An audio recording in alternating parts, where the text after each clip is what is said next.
Okay, here's our next series.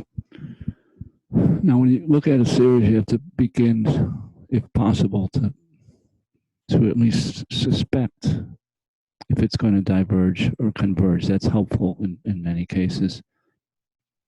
In this case, I suspect divergence because this square root of n under here is it's kind of like a p-series if the 3 were not there, and the p-series with p equal to a half. So I suspect divergence. Now, so what I have to do is set up an inequality to show that. So first of all, I'm going to start with n greater than or equal to square root of n, and that's for n greater than or equal to 1. You can readily see that by the graphs of the two. If you look at the continuous functions, you'd have your square root of n here,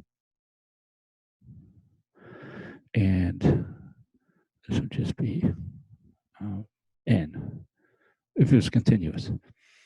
So we can see that the is greater in there. So we have that established. Now we can do this,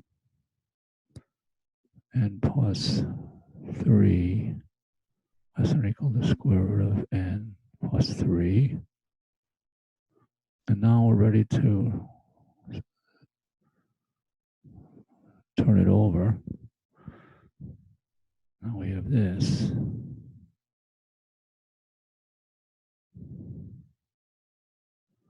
Okay, so we're almost there. This series is greater than this one. Now, again, this one is like the harmonic series. It's not exactly a harmonic series because it's shifted over 3 units here. So it's like a portion of the harmonic series. After the first 2 terms, this is the 3rd term out. So you could look at it that way and say, well, this is harmonic and this is greater than that harmonic series. You could also say that this series, this general term with this series, could be easily shown using the integral test to be divergent because, again, you could see that a very simple application, 1 over x plus 3. You could show that that's your natural log function, and that would diverge. So you can go that direction. This diverges. Okay, so that's one way. That's probably the simplest way to go, but this isn't exactly a p-series. It's kind of a shifted over p-series.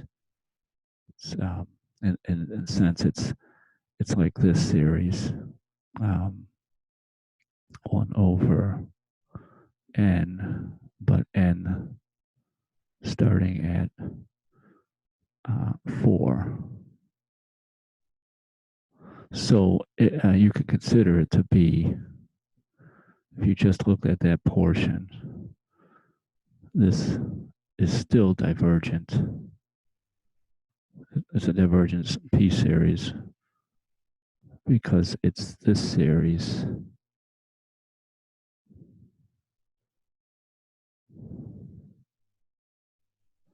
just minus the first 3 terms. I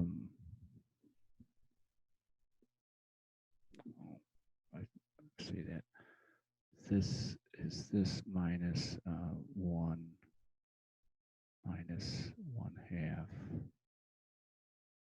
minus 1/3. Okay, so it's this whole series minus that one.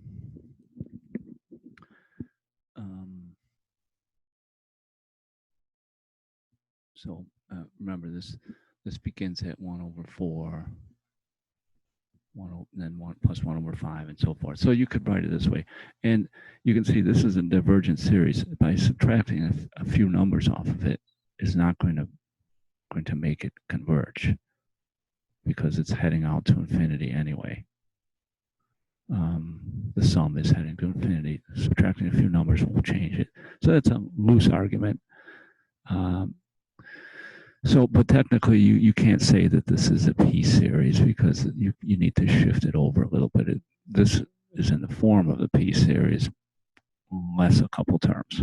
Anyway, we have divergence because our series is greater than a known divergent series, or at least one that we can easily show is divergent.